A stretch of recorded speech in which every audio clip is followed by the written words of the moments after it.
Le luxe existe de tout temps. Depuis que l'homme est homme, depuis que l'homme vit en société, il existe du luxe. Et ce qu'on explique dans le livre, c'est que le luxe est étroitement corrélé à la stratification sociale existante. Or, il y avait stratification sociale dès l'instant où il y a eu groupe d'hommes ensemble.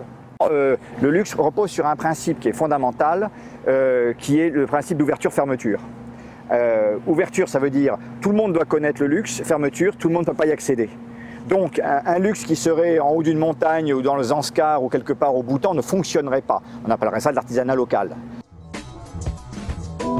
C'est que on a un chapitre sur les clientèles du luxe qui montre qu'il y a plusieurs types de médailles. Il y a des gens qui veulent que la médaille soit connue de tout le monde.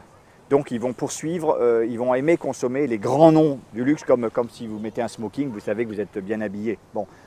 D'autres vont dire je veux quand même être reconnu comme quelqu'un qui a réussi, mais par un petit groupe de gens. Donc on voit bien que les signes de la distinction, les signes de la reconnaissance sociale peuvent être variables. Il y a des gens qui estimeront par exemple que Vuitton c'est trop connu, ils vont chercher une marque moins connue. Mais si c'était une marque inconnue, le luxe ne fonctionne pas. C'est pour ça que le luxe a besoin de notoriété, parce qu'une partie de sa jouissance qui est en dehors de la jouissance personnelle, c'est la reconnaissance de l'autre. Et cette reconnaissance de l'autre ne peut pas fonctionner si la marque est inconnue.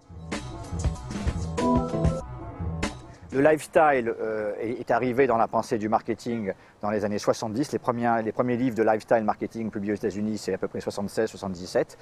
C'était fondamentalement les limites du marketing du produit. Ralph Lauren, c'est du lifestyle. Hein. C'est du lifestyle spectaculaire, remarquable. Pour moi, c'est un génie. Hein, mais il dit, voilà, vous allez vivre le lifestyle de Greg Gatsby et de toute sa famille, et de ses maîtresses, et de ses enfants, et de sa grand-mère, et de ses bébés, etc. Bon, quelque part, je vois les marques avec qui je travaille, celles qui emploient le mot lifestyle ne sont pas des marques de luxe. Ce qui n'est pas une tare. Hein. Nous avons un grand respect pour les marques low cost, nous avons un grand respect pour les marques de mode, ou les marques premium. On dit uniquement le luxe, quelque part, c'est le goût d'une certaine culture.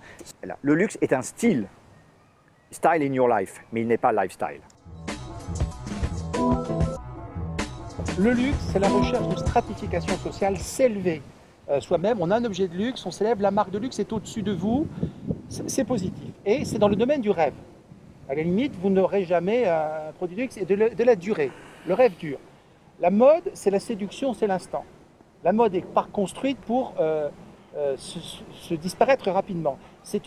On parle des mégapoles tout à l'heure. Le luxe va vous différencier vers le haut, stratification verticale, la mode horizontale, je suis comme les copains.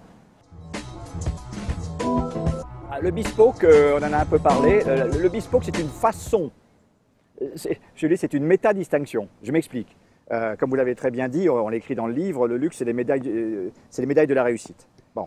Maintenant, tout le monde ne cherche pas à avoir des médailles extrêmement visibles. Il y a des gens qui veulent des médailles un peu moins visibles.